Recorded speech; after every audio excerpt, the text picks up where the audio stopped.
Now, let's then look at the status of talent management internationally, and also I would suggest as a part of that, diversity and inclusion is a subset of this. I think there's a serious disconnect between what's required and what's delivered. A piece of research by Harvard in 2014, talent management boards give their companies an F. And I've cited this up there if you want to look it up. It's a very interesting study. I also then talked about the researcher and asked him, have the results changed in this period of time? He said just marginally, but he said they haven't changed that much. And Ernst & Young also did a study in 2018 in which they looked at the ERP HR systems that are being used and suggested that's not what the C-suite has been asking for. In other words, if the C-suite and the boards are asking for, if this is part of their charter, then they need information in which to know whether they're succeeding or not succeeding.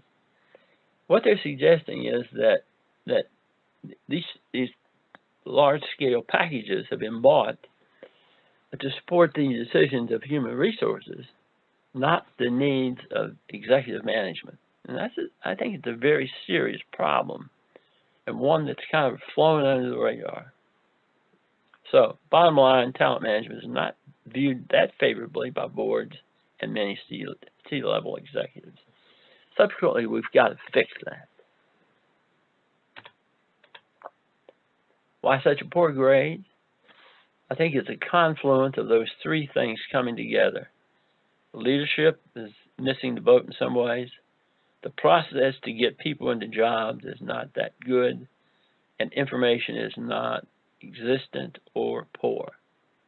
It comes together this way, and in terms of what's visible, these are just some factors, not all, but as you see, the senior leaders consistently rates a favorite as high potential, but no one tries to recruit that individual. That's interesting. A recent promotion has been made, but the frontline workers ask, why would senior management do that? Why? Why would they promote someone like that? So again, the pattern starts to develop. On the right here, you cannot recruit into some unit. The word is talent dies there. So we're not going to go into that unit. So those are subtle things that you don't have access to unless you have experience of running talent management systems. And I've done that with Federal Express, Baxter, Bank of America, etc. You can see some of the other factors. That's visible. Down below that are some other issues in which the risk goes from being a problem to a risk, danger, to a very serious liability for the organization. And you combine all those factors, and you can pick one or two of those out. This is serious issues, things that are not being taken care of or mismanaged. On the right are poor or mediocre performance receive bonuses and equity grants. That's the wrong signal being sent to not only diverse candidates, but anybody,